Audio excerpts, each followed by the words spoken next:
UrbanGrindTV. Welcome back. We're here with UrbanGrindTV, and I'm your host, John Daniel.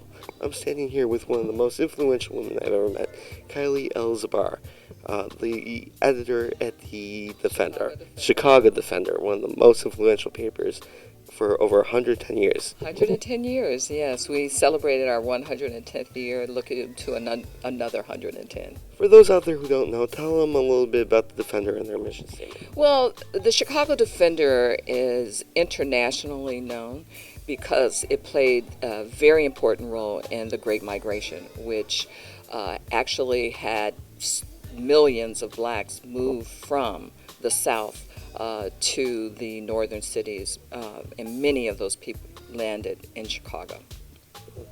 How do you get to such a prominent position in that? Tell me a little bit about your backstory and your history.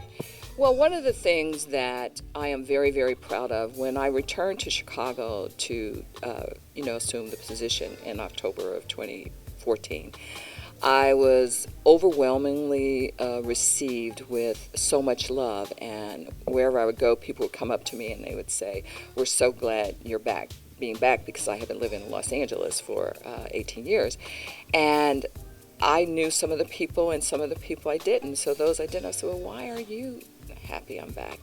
And over again, which really just warmed my heart, they would say, "Well, we know your work. We know your work." And any journalist knows that you want to be known by your work, because we're not known by our photos and we're not performing artists, so you don't see us, and so you're known by your byline and what you do.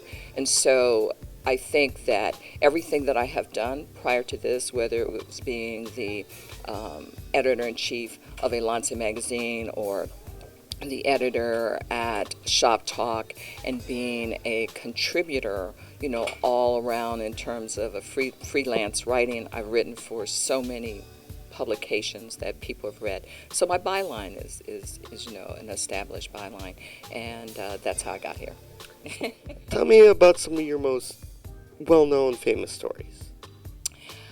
Well, recently I was actually contacted by CNN because of my e-notes response to the Bill Cosby, what I termed lynchings at that time, and so that was a major piece. I think that some of the other things that I've done in the past would be the interviews that I've done of all kinds of people, whether it was Miles Davis or Max Roach or Miss Earl Graves from Black Enterprise, John Johnson of Ebony Jet, and Farrakhan, whoever. So there's so many. Betty Carter, as a musician, Eddie Harris. So I've actually interviewed a lot of jazz, musicians. Well, that sounds amazing. Tell me a little bit about today's event, the Global Mix. What was your role in it, and tell me about your experience. I participated on the creative journalism panel, and it was rather quite exciting because I was joined by a writer for Rolling Out, then Torre Mohammed, who has Bean Soup, and then Kyra Kyles, who is, I think she's the VP and vice president and maybe editor for the online version of Ebony, Jet.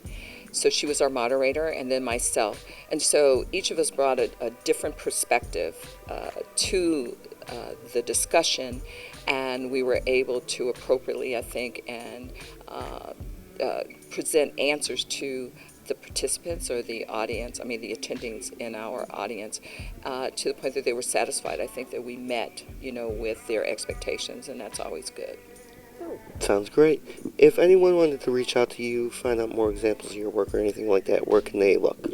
Well, you can go to www.chicagodefender.com, and you can always call me at the Chicago Defender.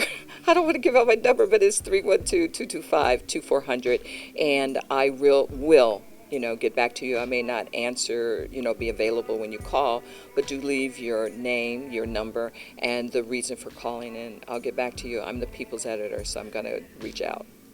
This is John Daniel. Thank you for joining us. I've been standing here with Kylie Zabar from the Chicago Defender.